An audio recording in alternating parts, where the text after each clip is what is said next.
네, 안녕하세요. 오늘은 삼성전자의 윤승욱 상무님을 초청 연사로 모셨습니다. 윤승욱 반갑습니다. 상, 네. 윤승욱 상무님께서는 오늘 발표를 진행해 주실 텐데, 삼성전자에서 패키징 관련해서 Corporate Vice President이시고 지금 Packaging Technology and Strategy and Planning 팀을 총괄하고 계십니다. 윤승욱 상무님께서는 카이스트 신소재 공학과에서 박사 학위를 받으셨고 마이크로 일렉트로닉 머티리얼스 앤 일렉트로닉 패키징 분야에서 무려 300편 이상의 논문을 출판하시고 20편 이상의 특허를 가지고 계십니다. 그래서 오늘 삼성전자에서 패키징의 미래에 대해서 잘 설명을 해주실 것 같습니다. 아주 관심 있게 들어주셨으면 대단히 감사하겠습니다. 네, 감사합니다. 네, 윤승욱입니다. 제가 화면 먼저 띄울게요.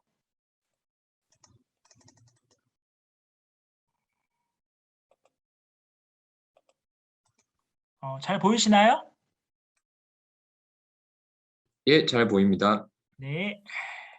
예, 방금 전에 소개받은 윤승욱입니다. 여러분 이렇게 줌으로 이렇게 온라인으로 이렇게 만나 뵈어서 반갑고요. 제 얼굴을 확실하게 볼 수는 없겠지만 아무튼 이렇게 귀한 세미나 시간을 허락해 주셔서 우리 재료공학과 교수님들한테 감사드리고 제가 말씀 소개해 주신 것처럼 제가 과학원의 석사, 박사, 석사 9학번, 박사 9사학번입니다. 그리고 지금 어, 삼성전자에서 말씀해 주신 대로 기술기획팀 저희가 테크놀로지 플래닝하고 스트래터지 관련된 업무를 하고 있고요. 저는 그 학위 받고 현대전자에서 근무를 하다가 싱가포르로 2002년도에 갔고 싱가포르에서 계속 쭉 근무를 하다가 이제 2019년에 한국에 다시 들어왔습니다. 그래서 2019년부터 삼성전자에 근무하고 있고요. 오늘 제가 말씀드리고 있는 내용들은 Advanced Package Fab Solution for Next Generation Devices라는 타이틀로 준비되어 있고 패키지가 기존에는 컨벤셔널한 패키지, 어드밴스 패키지라고 하더라도 플립칩이나 범프나 이런 것들을 많이 다루었었는데 몇 년 전부터 이제 칩넷, 헤테로지니스 인터그레이션이 강조가 되면서 패키지에서도 기존의 그 반도체 팹에서 쓰는 기술들을 계속 확장해서 이 패키지까지 연결시키는 그런 시도들이 많이 되고 있고 그런 제품들이 이제 양산이 되고 새로운 제품들, 새로운 아키텍처들이 나오고 있습니다. 그래서 그러한 것들을 좀 소개시켜 드리고 마켓 트렌드나 그러니까 그 시장에서의 어떤 제품들이 지금 이렇게 사용되고 있고 그리고 앞으로 또 여기서 어떤 기술이 더 발전될 것인지 그런 것들을 좀 나누면서 여러분들한테 지적 호기심, 지적 호기심을 좀 충족시켜 드릴 수 있는 그런 시간이 되면 좋겠습니다. 네, 시작해 보겠습니다. 오늘 말씀드린 내용은 먼저 디지털 트랜스포메이션, 4차 산업혁명에 관련된 내용을 좀 더 나눠보고요. 그리고 잘 아시겠지만 이제 무어 법칙이 점점 어려워지면서 비욘드 무어 그걸 또 해결하기 위한 헤테로지니스 인티그레이션 나오고 있고요. 여기에 대응하는 저희 삼성에서의 어드밴스 패키지 솔루션에 관련된 내용을 좀 소개하겠습니다. 그리고 특히 이제 삼성에서 하고 있는 어드밴스 패키지 관련돼서 크게 두 가지로 나눠봤는데요. 하나는 퍼포먼스 드리븐, 그래서 HPC, 하이 퍼포먼스 컴퓨팅에 사용되고 있는 그런 패키징 솔루션, 2.5D 인터포더나 3D 스택 그런 테크놀로지. 폼팩터 드리븐은 웨어러블이나 모바일 폰에 사용되고 있는 특히 그 RDL 공정을 사용하는 팬아웃 WLP나 아니면 팬아웃 PLP 같은 팬아웃 패키지 솔루션에 대해서 좀 사용처와 밸류 프로포지션 이런 것들을 좀 나눠보고 싶고요. 간단하게 서머리하면서 제 발표를 마치도록 하겠습니다. 네, 먼저 디지털 트랜스포메이션 앤 헤테로지니스 인티그레이션 들어가겠습니다. 여러분 잘 알다시피 그 4차 산업혁명 얘기가 최근 많이 나오고 있고요.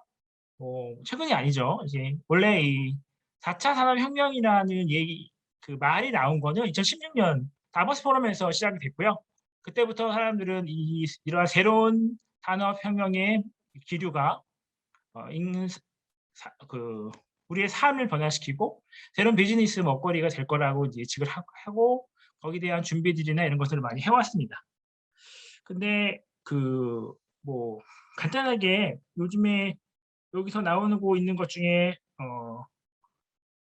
하나로 보면은 뭐 IoT 같은 경우는 사실 좀 뭐라 그럴까 상당히 오랫동안 얘기가 됐는데 뭐 그렇게 아주 우리가 알다시피 우리 삶에 아주 널리지는 않지만 그래도 인제 점점점 이렇게 많이 스며들고 있고요.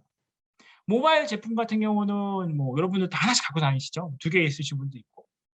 근데 웨어러블 같은 경우도 인제 예전에는 많이들 안 하셨는데 스마트워치가 많이 각광을 받고 특히 인제 헬스나 아니면은 스포츠 관련된 트레이닝 뭐 이런 것들 그리고 앞으로 이제 스마트 가글이나 스마트 글래시스 이런 쪽으로 제품들이 많이 나올 것으로 예상되고 있고 메타버스나 그리고 버추얼한 그런 시스템을 접근할 때 이 비주얼로 할 수 있는 가장 좋은 방법이 이 가글을 사용하는 거라서 요런 게 애플리케이션으로도 많은 응용이 될 것 같습니다.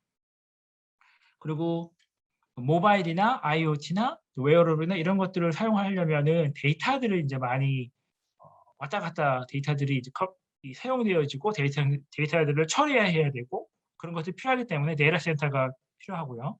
그래서 여러분들 아시겠지만 이 데이터 센터들이 이게 여러 군데에 이렇게 지금 셋업이 돼 있죠. 그리고 그것을 가능케 한 하이스피드 커뮤니케이션 툴로 5G, 이제 6G 얘기가 나오고 있고요. 그리고 우리가 가장 많이 사용하는 운송 수단의 자동차에 반도체가 들어가고 전기 자동차가 인제 각광을 받으면서 자율주행, autonomous driving 그래서 결국에는 지금도 뭐 테슬라의 오토파일럿 같은 그런 기능들은 자동적으로 자기가 추월을 하고 어떤 장애물을 피해 가고 어떤 긴급 상황에서 뭐 브레이크를 걸고 또 그거 아니더라도 일반적인 차에도 여러 가지 센서들이 좀 달려 있는 거죠. 그래서 뭐 향후에는 자동차 가격의 뭐 반 이상이 세미컨덕터 반도체 가격이다. 뭐 이렇게 된다는 얘기도 있고 그리고 그만큼 자동차에 들어가는 반도체가 또 여러 가지 하시한 컨디션 뭐 특히 바이브레이션이나 그리고 그런 온도 아니면은 기후 여러 가지에 따라서 신뢰성을 요구하기 때문에 기존에 쓰고 있는 우리가 쓰이는 모바일이나 그런 제품하고는 다른 신뢰성 조건이 또 사용되어지고 또 새로운 비즈니스 기회가 있는 거죠. 시장적으로 이런 것들이 다 합쳐지면 이제 AI하고 로보틱스로 갈 거고요. 그래서 뭐 얼마 전에 테슬라의 앨런 머스크가 로봇 테슬라 로보트 뭐 AI 뭐 합쳐지고 이런 얘기 많이 나오고 있고 결국에는 사람의 어떤 육체적인 노동을 대신하고 나중에는 뒤에서 조금 말씀이 나올 건데 우리 사람이 생각하고 있는 사고와 같아지거나 그걸 뛰어넘는 싱귤러리티 공상과학에서 봤던 이런 것들이 가능하게 되는 그런 시대가 올 겁니다. 그거를 가능케 하는 기술들이 반도체 기술들이고 또 칩 기술뿐만 아니라 패키징 기술도 그런 것들에 필요한 인프라를 제공하게 되겠죠. AI 관련해서는 여러분들 뭐 많이 듣고 강의도 들으시고 어떤 내용인지도 잘 아실 텐데 여기는 우리가 항상 생각하는 AI가 뭐 혹시 자비스라고 아이론맨에 보면 아이론맨 영화 마벨 영화의 아이론맨에 보면 인공지능 비서가 있습니다.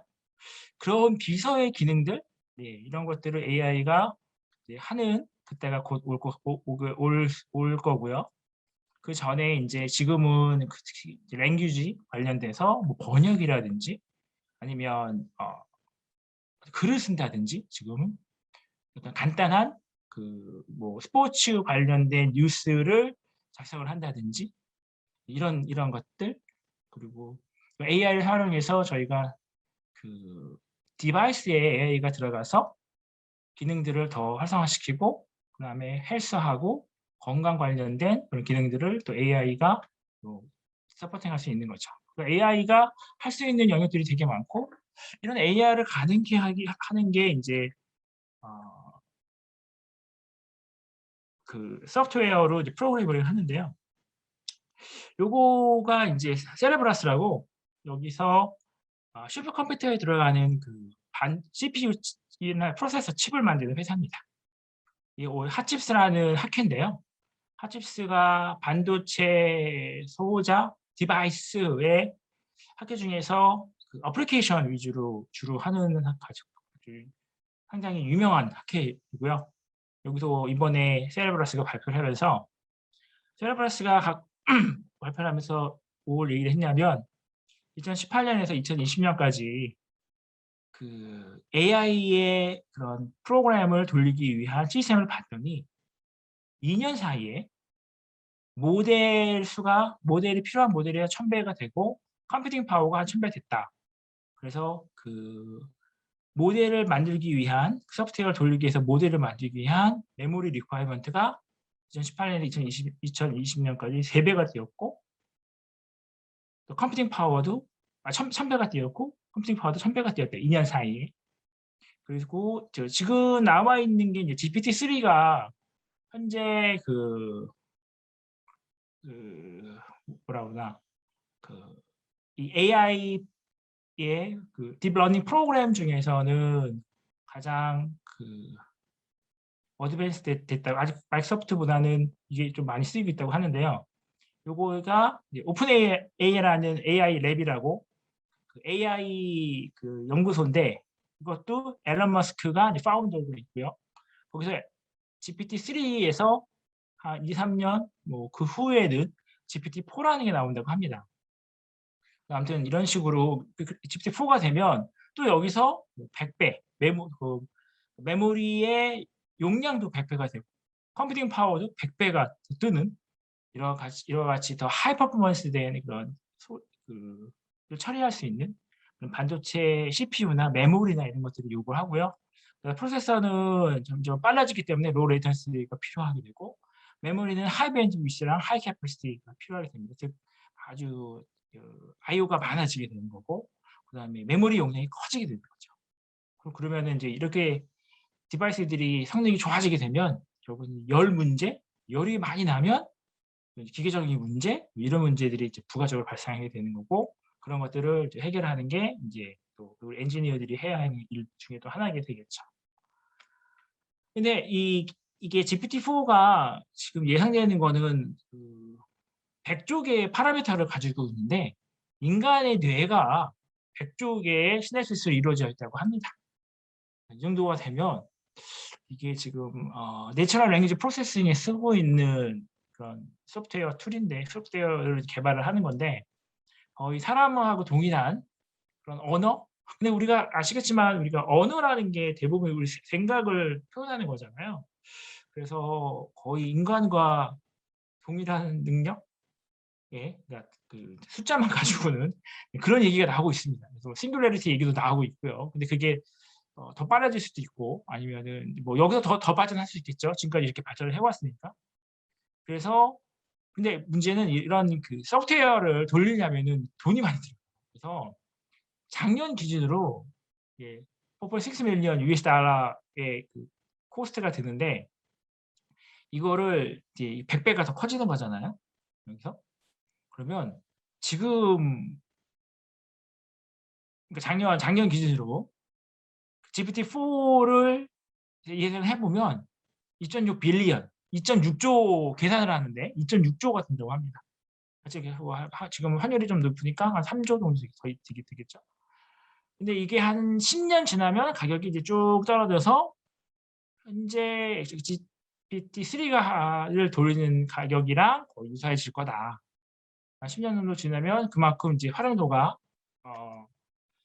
성능은 뭐 엄청 좋아지는데 100배 이상 훨씬 좋아지는데 프로그램을 러닝하는데 들어가는 오퍼레이션 피나 그런 코스트는 지금 현재랑 비슷해진다. 그만큼 막 AI를 개발하거나 딥러닝이나 이런 걸 개발하기 위한 요구 조건은 더 타이트해지지만 결국에는 이렇게 가격이 낮춰지 10년 시간 동안 가격이 낮춰지는 거는 거기에 맞도록 반도체 기술, 꼭 반도체 소재뿐만 아니라 알고리즘이라든지 이런 것들도 다 같이 발전하겠지만 그래도 반도체가 그만큼 더 경쟁력 있게 그런 걸 제공할 수 있는 그런 기회가 올 거고 그렇게 해야만 된다. 그런 얘기를 이제 하고 있습니다. 특히 이제 이거는 그 MIT의 AI 연구가인 렉스 프리드만이 유튜브에 이런 얘기를 해서 제가 그때 한번 봐서 한번 정리를 해봤고요.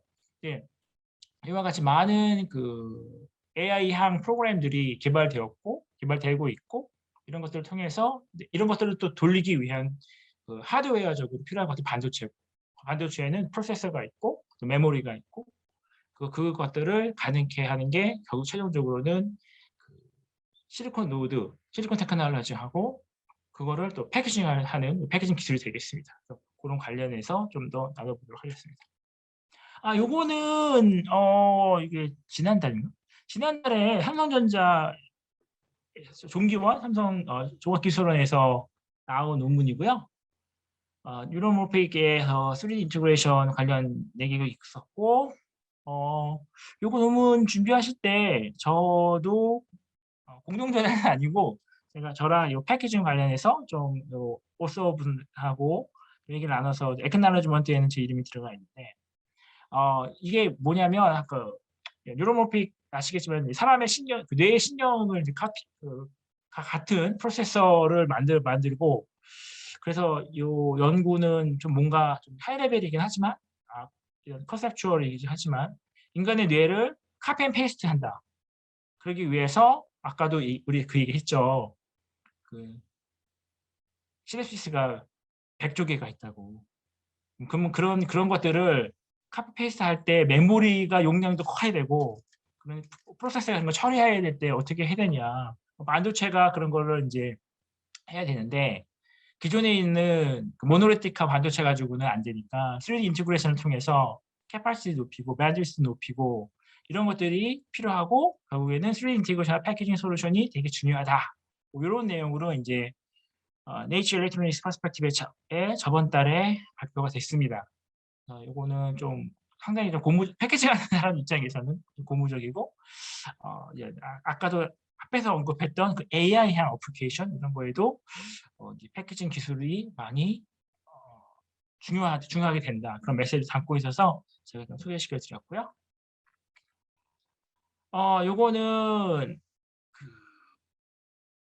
여러분들 뭐 반도체 하면 가장 크게 떠오르는 게 이제 어드밴스 노드라고 해서 반도체를 만드는 그 미세 기술에 대한 얘기가 나오고 있죠. 그래서 요거는 그 프로페서 살라가 반도체의 그 스케일링 되는 페이스 1, 2, 3를 나눠본 거고요. 그래서 지난 과거에는 뭐 90나노까지는 120나노 그 예전에 그 테크놀로지부터 90나노까지는 이제 지오메트릭한 거였고 현재는 이퀴밸런트하고 5나노 이하에는 하이퍼 스케일링으로 간다. 하이퍼 스케일링으로 갈 때 여러 가지 문제점들이 많이 있고 도전거리가 있지만 이것을 극복하는 방법 중에 하나가 이제 헤테로지니스 인테그레이션이다. 이제 헤테로지니스 인테그레이션을 하는 게 왜 중요하냐면 결국에는 헤테로지니스 인테그레이션을 통해서 모노리틱 라이크 퍼포먼스를 갖고 있는 디바이스가 되도록 서로 연결시키는 펑셔널리 연결시키는 그런 것들을 통해서 어드밴스 노드가 갖고 있는 기술들을 극복해보자, 극복할 수 있다. 뭐 이런 컨셉으로 이제 페이퍼가 나왔던 거고요. 여러분 잘 아시잖아요. 지금 전 세계에서 10나노 이하로 양산을 하는 곳이 딱 2군데밖에 없어요. 한국의 삼성전자, 대만의 TSMC, 인텔이 이제 하다가 잘 안 돼서 최근에 이제 인텔 파운드리 2.0 뭐 이러면서 새롭게 아주 강력하게 이런 어드밴스 노드 그 로드맵을 제시를 하고 드라이브를 하고 있지만 그만큼 이 10나노 이하로 갔을 때 그 기술적인 허들이나 아니면 그 첨단적인 그 투자비, 결국에는 모든 반도체 또 사업이기 때문에 그 ROI, Return on Investment, 투자 회수율 이런 게 되게 중요하고, 경쟁력 있는 기술이 있어야지만 시장에 살아남는 건데, 이와 같은 기술들을 점점 어려워지고, 뭐 여러분들 뉴스에서 최근 보셨겠지만 삼성도 내년부터 3나노 양산한다고 발표를 했고요. T사는 3나노 준비하고 있는데 문제가 생겨서 딜레이가 된다. 그만큼 이제 점점 이 노드가 작아지면 작아질수록 공정에 대한 것들, 특히 그 공정한 후에 제대로 공정이 이루어졌는지를 체크하는 메트로지니어스 툴들, 인스펙션 툴 이런 것들도 아주 고가로 가면서 정밀해져야 되기 때문에 여러 가지로 그런 챌린지들이 많습니다. 그래서 그런 것들, 이런 어드밴스 노드에서 발생하는 문제들을 패키지를 통해서 해결해 보자. 그래서 헤테로지니어스 인테그레이션 얘기가 많이 나오고 있고요.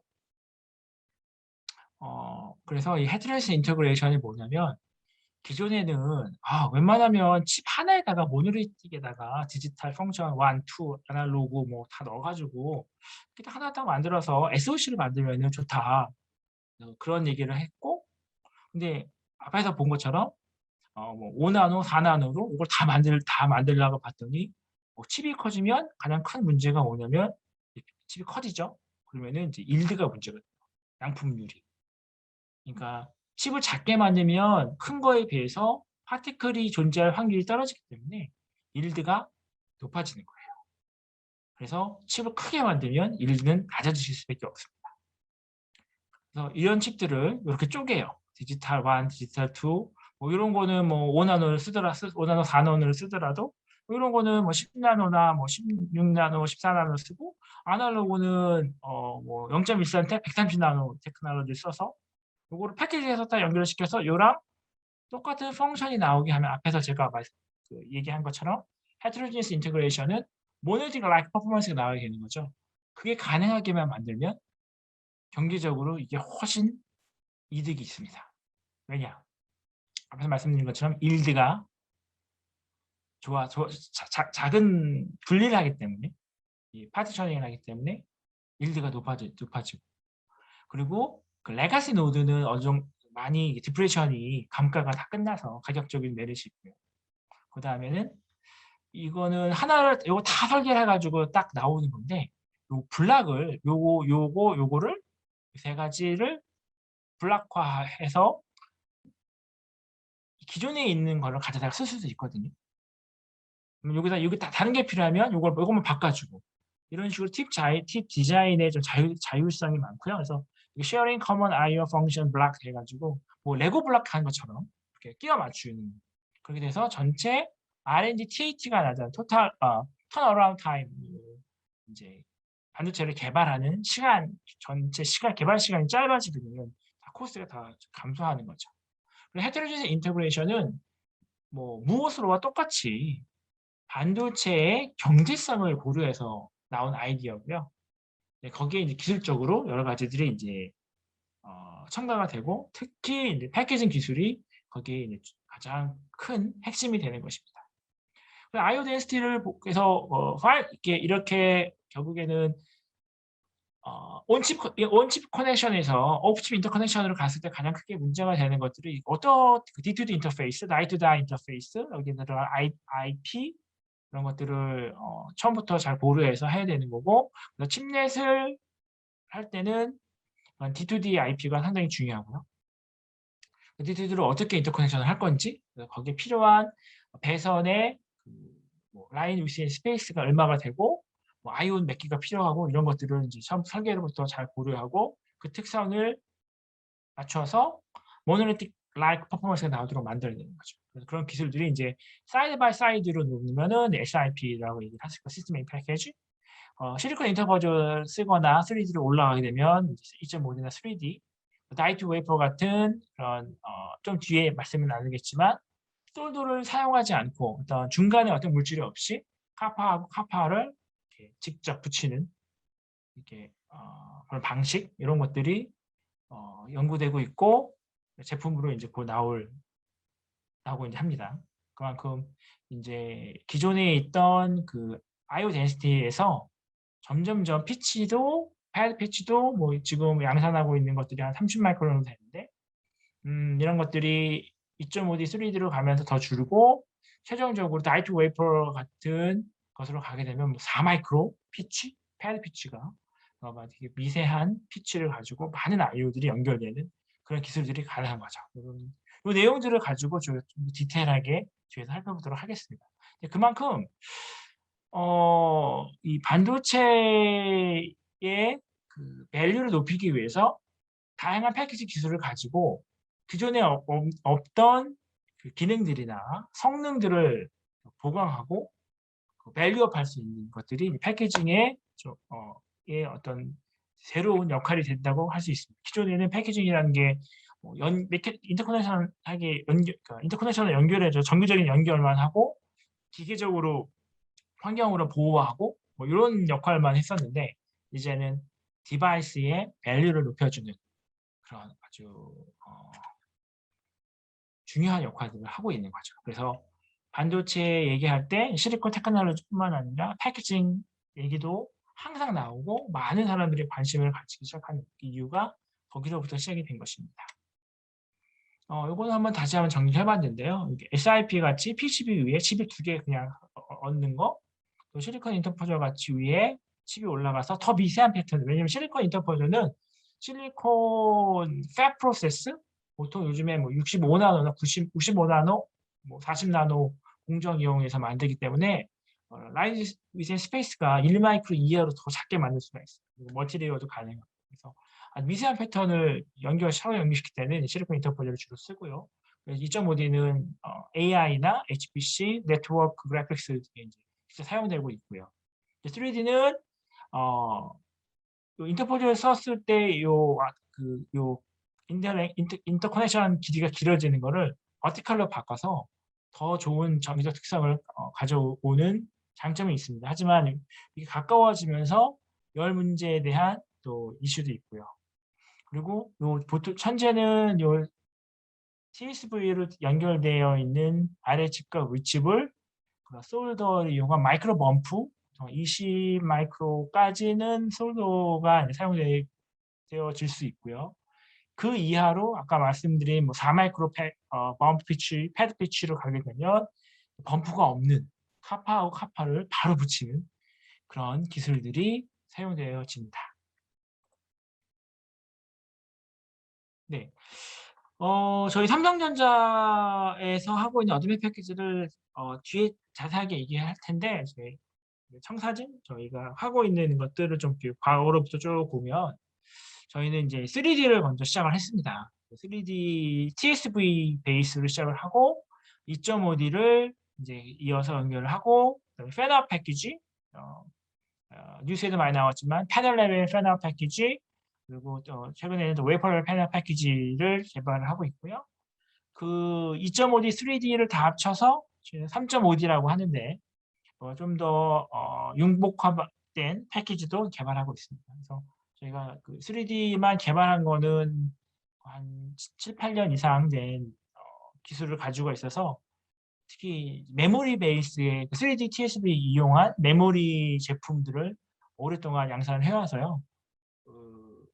3D TSV 기술 바탕, 마이크로 범프에 기반한 3D 기술들을 계속 발전시키고 와 있습니다. 2.5D, 3D 통합한 3.5D 패널 패키지.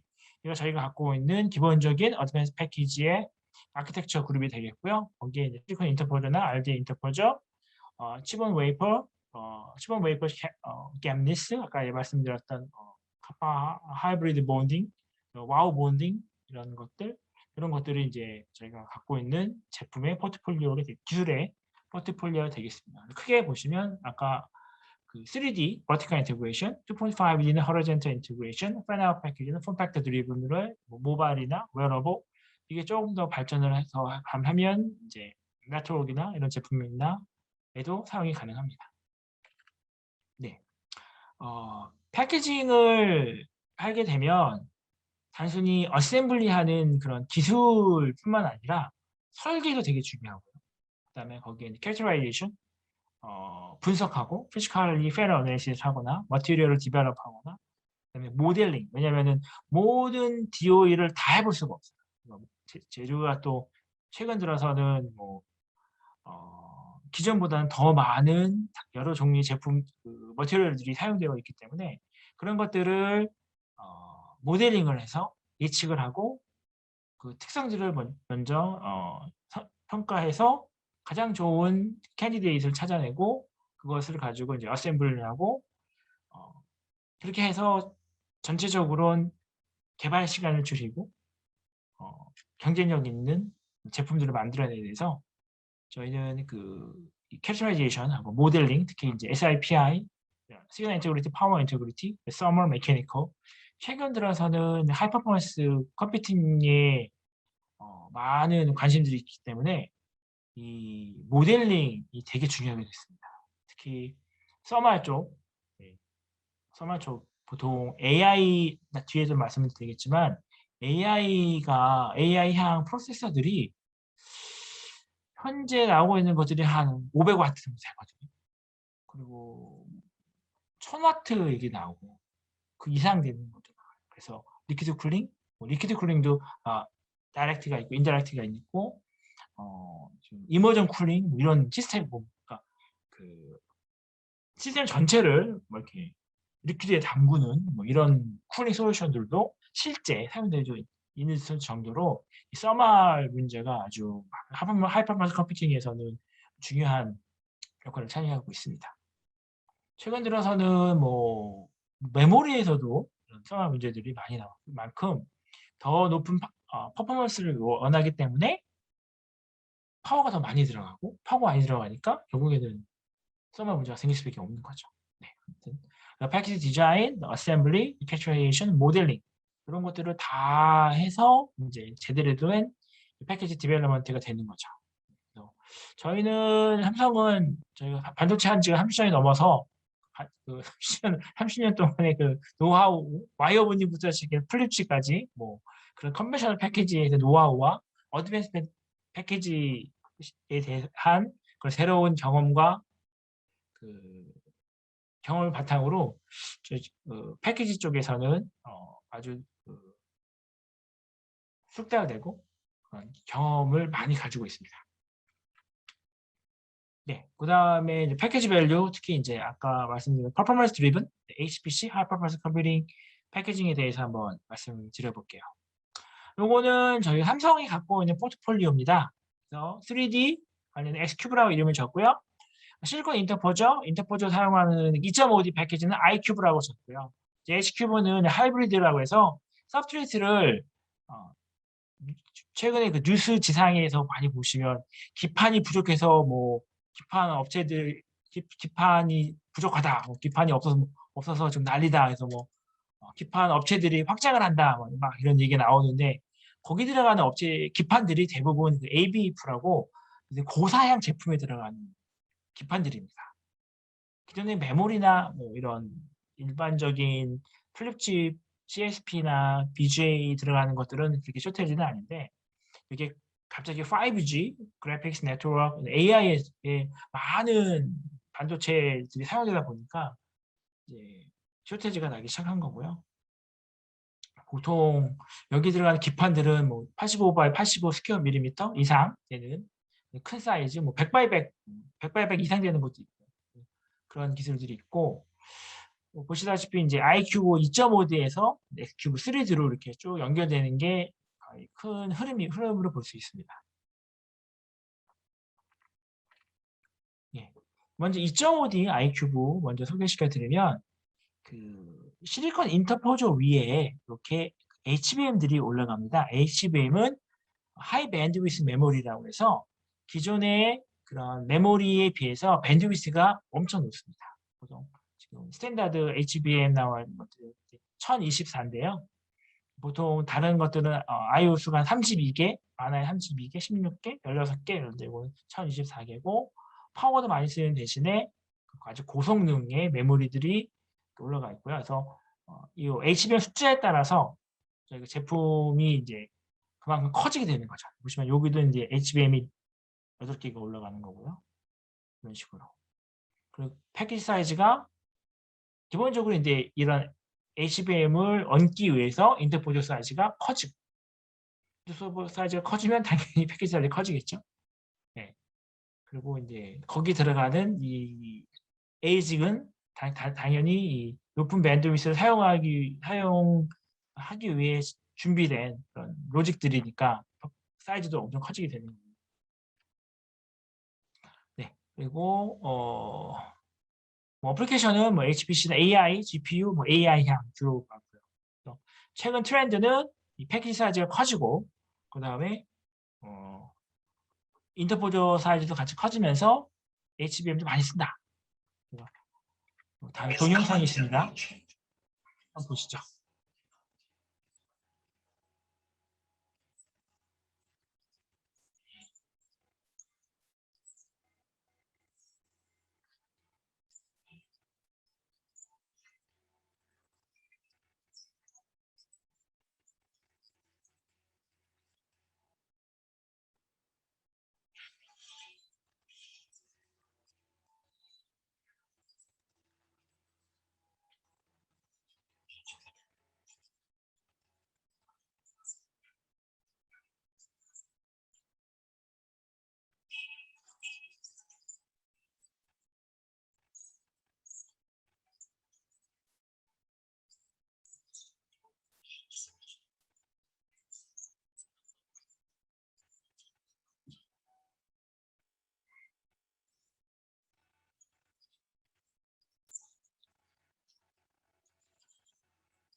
네, 요 아이큐브라고 제가 5월달인가 발표를 했는데 뭐 기존에 있는 기술인데 조금 더 홍보용으로 좀 만든 거고요. 이해가 좀 더 되셨으면 좋겠습니다. 요거는 저희가 작년에 바이두, 중국에 있는 바이두에 들어간 AI 제품이고요. 그거 같은 경우는 14나노 로직을 사용했고 HBM2E가 두 개 들어가 있습니다. 요거는 150W짜리 주로 요거는 엣지 컴퓨팅, 제가 알기로는 뭐 비디오 관련된 엣지 컴퓨팅, 비디오 인코딩 디코딩 관련된 엣지 컴퓨팅에 사용된 걸로 알고 있고요. 그래서 요거 양산하고 나서부터 계속해서 저희가 2개, 4개, 6개, 8개 이런 식으로 지금 계속 고객과 같이 개발하고 있고요. 요거는 이제 8개짜리예요. 따로 만드는데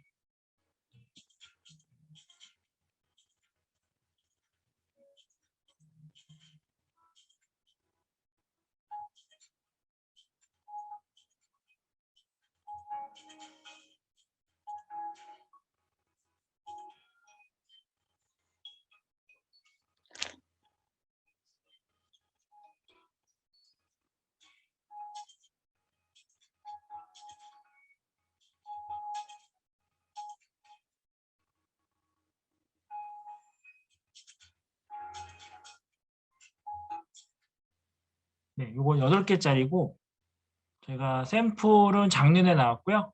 지금 메케니컬하게만 측정을 한 것뿐만 아니라 제가 이걸 가지고 실제 파이라고 해서 로직 펑션을 HBM하고 커뮤니케이션하는 걸 준비를 해가지고 HBM2 메모리하고 실제 로직이 제대로 작동하는지를 검증을 했습니다. 보시면 이거는 메탈 피스로 메탈로 이렇게 잡아주고 있고요. 왜냐면은 너무 커서 워페지가 심해요. 메탈을 이렇게 딱 잡아주는 그런 게 있고, 그다음에 바디 사이즈가 85 by 85mm입니다. 엄청 크고요. 손바닥만 하죠. 아무튼 이런 것들이 그 시스템에 들어가요. 그래서 이게 보통 그 AI의 서버 시스템, 클라우딩 시스템, 클라우드 시스템의 데이터 센터에 들어가 보면 보통 한 4개 정도 이런 게 들어가고요. 또 거기에 CPU가 또 따로 들어갑니다. 요거는 이제 딥러닝이나 이런 용어로 스페시하게 만든 프로세서들이고. 나중에 저희가 또 비디오가 있는데 그 비디오에 좀 보면은 좀 많이 또 얘기가 나올 거예요. 아무튼 이런 것들은 이게 엄청 크고 크다 보면은 신뢰성 문제가 많고 그런데 저희가 기술적으로 이런 것도 잘 개발해서 좀 준비하고 있고요. 요거는 새로운 기술인데요. 앞에는 실리콘 인터포저를 사용했는데 실리콘 인터포저가 갖고 있는 문제가 실리콘 인터포저는 항상 파운드리에서 그 팹에서 나옵니다. 그 파운드리 서비스하는 업체에서 제공해주는 게 되고 이 실리콘 인터포저가 없으면 패키징을 못해요. 칩을 샀는데 HBM은 메모리에서 사오면 되고 이게 없어서 패키징을 못하니까 이거 없이 하는 방법이 뭘까 해서 TSV의 리스라는 방법이 나왔고 RDL을 사용해서 멀티레이어 이것처럼 뭐 4레이어 RDL을 사용하고 라이언즈 스페이스가 2마이크로 정도까지는 할 수 있으니까 이 기술을 사용해서 하면 실리콘 인터포저 없이 그런 가능하겠다 이런 아이디어로 RDL 인터포저라는 기술이 나왔고 삼성에서는 올해 저희가 논문 ECDC에 발표한 것처럼 저희가 그 HBM하고 H카고의 그 파이 검증을 다 마쳤고요. 특성도 상당히 좋게 나왔습니다. 네, 아무튼 그 실리콘 인터포저를 사용하지 않고도 미래 패턴 RDL을 이용해서 가능하다는 걸 데몬스트를 했고 가격적인 면에서도 결국에는 실리콘 인터포저는 팹에서 만들어야 되기 때문에 그 가격적인 좀 버전이 있는데 그런 것들도 해결할 수 있는 그런 제품이 되겠습니다. 삼성 3D TSV는 아까 말씀드린 것처럼 저희가 8년 전부터 개발을 해왔고요. 그리고 실제 메모리 DDR4부터 시작을 해서 저희가 DDR HBM2E 그다음에 CMOS 이미지 센서 AI 제품 또 최근에 DDR5 8단 스택 이와 같이 TSV를 계속 제품에 적용하고 있습니다. 그만큼 오랫동안의 하이볼륨 프로덕션의 그 경험들이 있고 그걸 통해서 저희가 축적된 노하우와 프로세스의 안정성이 있는 거죠. 네, 이것도 한번 비디오를 한번 보시겠습니다. 죄송합니다. 왜 안 되지?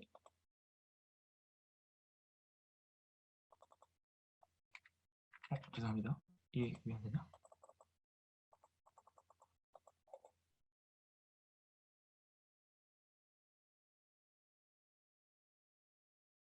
잠깐만요. 됐다. 이게 서버거든요. 아까 데이터 센터에 들어가는 여기 HBM들이 올라가 있습니다. 이렇게.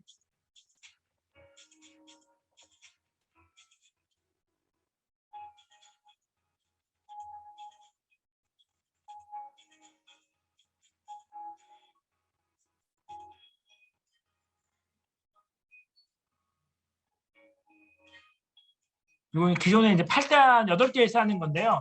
12개를 같은 높이에 쌓을 수 있는 기술을 개발한 거고요. 이런 이게 HBM이고 여기 서버에 이렇게 들어가고 CPU가 있고 이거는 이제 그런 DDR 메모리들.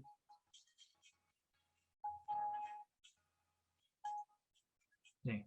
저희가 올해 발표한 건데 이것도 기존의 4단에서 8단 같은 높이에 예.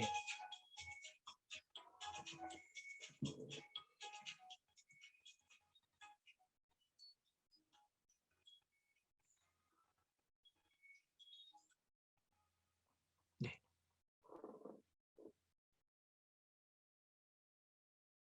기존보다 작게 패키지를 낮게 만들어서 높이가 낮아져서 많은 것을 들어가게 할 수 있는 그런 기술을 개발한 겁니다. 그래서 좀 아까 보여드렸던 하이밴드위스 메모리, 여기는 TSV, 아까 4단에서 8단, 12단까지 저희가 개발했고 EDP TSV는 이게 EDP가 일렉트로닉 데이터 프로세싱이라고 해서 이 DDR5 메모리가 아주 서버에 많이 들어가는 거고요. 기본적으로 뱅킹이나 파이낸싱 뭐 이런 쪽에서 많이 쓰는 제품, 서버 제품이 들어가요. 여기서도 아까 보여드린 것처럼 8개짜리 저희가 이것도 저희 삼성에서 올해 핫6에 발표한 자료인데요. 성능 향상되어 있는데 이제 스택을 많이 해서 같은 두께에 더 많이 넣고, 실질적으로는 지금 이게 원래 그 패키지 하이트가 1.2mm인데 저희가 1.0으로 해가지고 더 8개 쌓는 것들 개발한 것입니다. 요거 이제 엑스큐브 이거 마지막 비디오입니다. 같이 보시죠.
엑스큐브는 이제 3D 패키지 기술을, TSV를 이용한 패키지 기술을 대표하는 테크놀로지의 브랜드 네임이 되겠고요.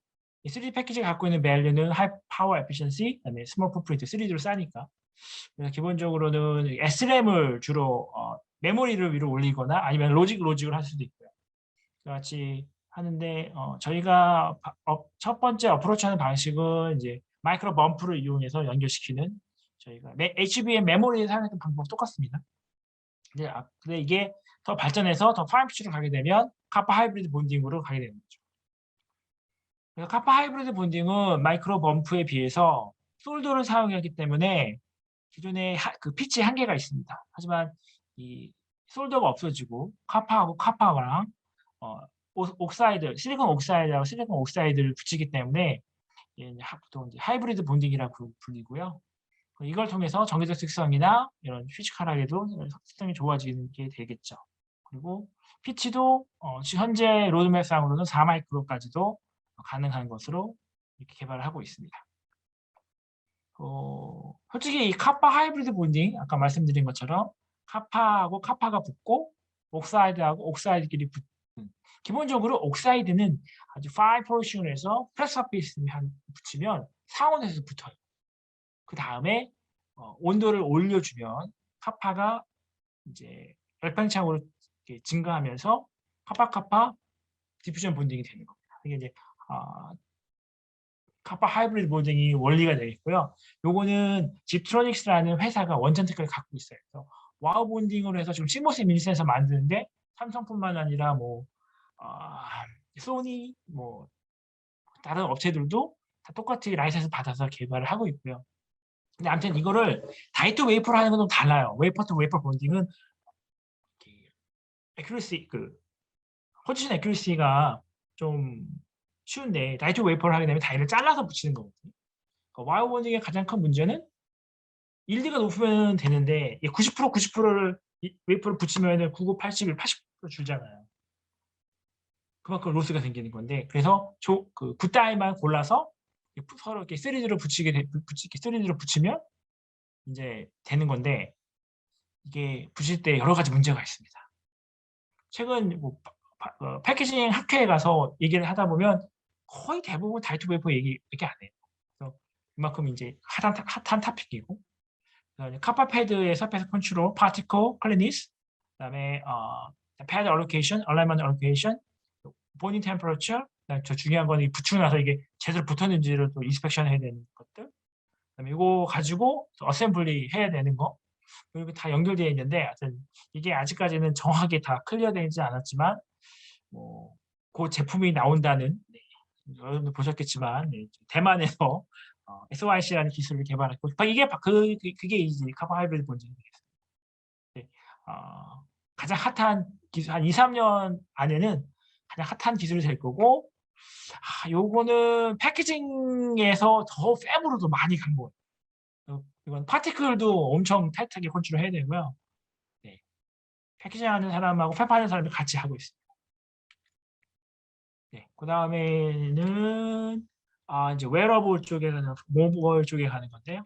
패널 패키징? 패널 패키징은 저희가 2018년부터 양산을 해서 여러분들 그 삼성 갤럭시 와치에 거기 프로세서에 이 기술이 사용됩니다. AP랑 PMIC가 들어가 있고 위에 메모리가 운영하는 구조고요.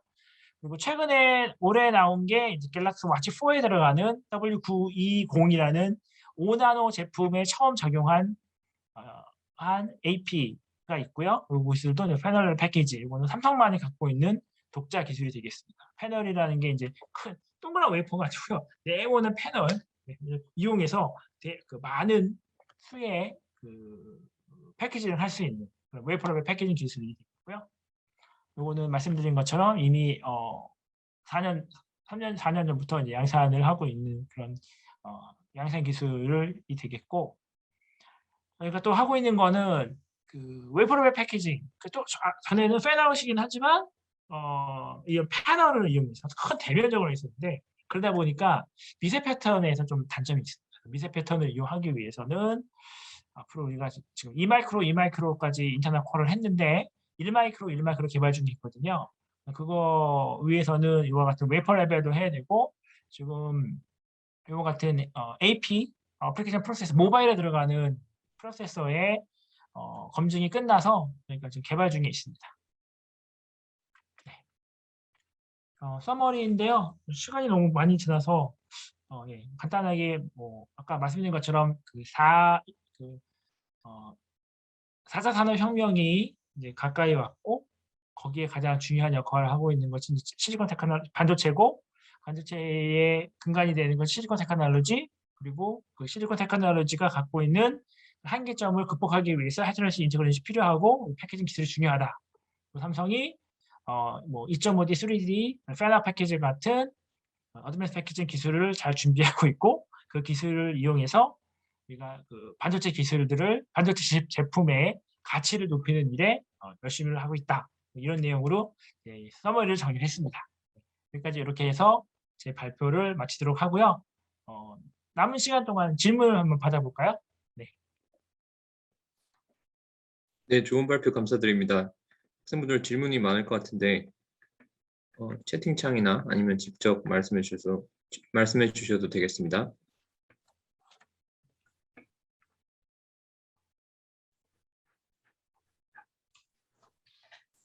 형님, 학생들이 질문을 준비하는 동안 제가 한 가지 질문 드려도 될까요? 네네네. 제가 궁금했던 게 이게 3D 패키징 기술이 굉장히 미래에 있어서 중요한데 네. 제가 궁금했던 점은 저는 좀 패터닝 기술을 좀 나노 사이즈로 가는 그런 거를 좀 해서 연구를 하고자 하는데 네. 그 EUV로 한 네. 15나노 정도 피처 정도 이렇게 구현되는 메모리들이 이제 양산이 슬슬 되고 있다고 들었는데 네. TSMC도 마찬가지고 그에 있어서 지금 말씀하신 3D 적층의 구조에서는 그 나노미터 스케일이 어느 정도까지 지금 가능한 건가요? 적층은 조금 다른 게 지금 말씀하신 거는 EUV 써가지고 트랜지스터 구조에서의 필요할 때 이제 EUV를 쓰는 거고요. 저희는 이제 그 내부 그런 것들을 이제 밖으로 보내는 아웃풋 I/O를 하기 때문에 현재로는 저희는 마이크로 레벨이에요. 그래서 그래서 뭐 말씀하시는 것처럼 메모리에서 EUV를 써서 뭐 10나노 이하의 그런 트랜지스터를 만들긴 하지만 실제 I/O로 되는 것들은 대부분 30 마이크로 이상의 I/O 패드 피치, 주로 많이 메모리에서 하는 것들이 한 50에서 80 정도의 패드 피치를 갖고 있다고 보시면 되고요. 그다음에 그는 에이직에서도 마찬가지고 로직 디바이스도 마찬가지고 뭐 3나노, 4나노를 쓰더라도 패드 피치가 대부분 AP 같은 경우도 뭐 55에서 60 마이크로미터. 근데 앞에서도 말씀드렸지만 이제 AI로 계속 가고 그다음에 밴드위스나 이런 것들이 더 높아지게 되면 필요한 패드가 I/O 패드가 더 많아지게 되고 그래서 저희가 보고 있는 건 그한 4마이크로 정도 되면 기술적으로 그 D2D 인터페이스나 이런 거에 가능하겠다 해서 4마이크로 피치로 카파 하이브리드 본딩 이런 것들을 보고 있고요. 실제적으로 와우 본딩, 웨이퍼 온 웨이퍼 본딩은 한 5마이크로 이하도 실제 가능합니다. 양산도 하는 걸로 알고 있고요. 근데 그거는 이제 웨이퍼 투 웨이퍼고 저희는 이제 다이 투 웨이퍼를 해야 되기 때문에 더 제약 조건이나 어려움들이 많죠. 네. 윤상무님, 안녕하십니까? 카이스트 전소구입니다. 예, 전 안녕하세요. 싱가포르에서 한번 네. 뵀었던 것 같은데 맞죠? 네네네, 반갑습니다. 아유, 네. 이렇게 뵈서 반갑습니다. 네네. 오늘 패키지 동향에 대해서 제가 한참 트랙 못하고 있었는데 너무 쉽게 좋은 동영상과 설명해 주셔서 많이 배웠고요. 네네.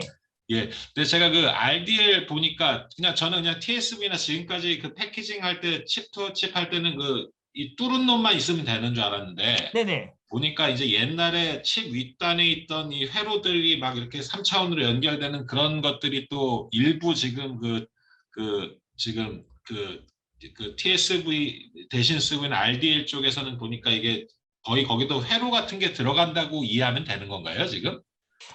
현재는 대부분 패시브하게 쓰고 있긴 하는데요.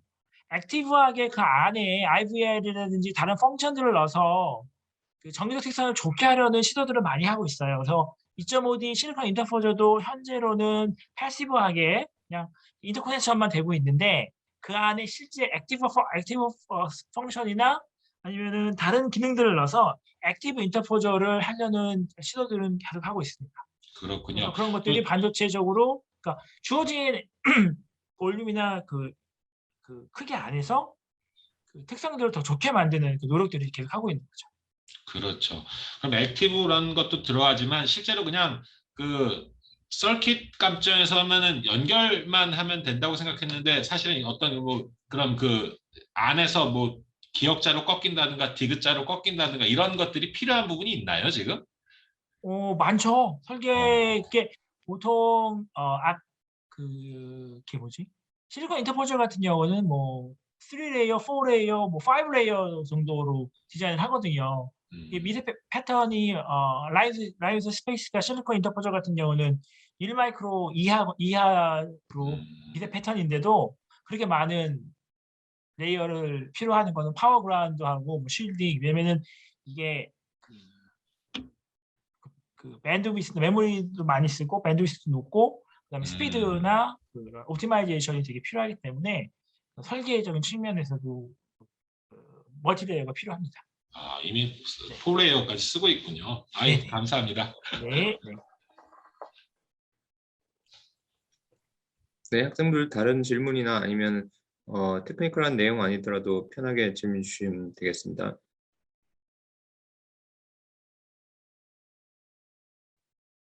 제가 오늘 발표 준비하면서 되게 좀 보링 할까봐 비디오 같은 걸 좀 많이 넣습니다. 가능하면. 왜냐면은 비디오가 이렇게 여러분들 이렇게 좀 관심도 그리고 설명도 제가 하는 것보다는 딱 정리돼서 좀 많이 나와서.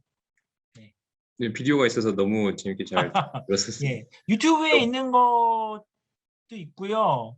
네, 대부분 근데 4개 중에 보니까 하나만 그 엑스큐브만 유튜브에 있고 나머지는 없더라고요.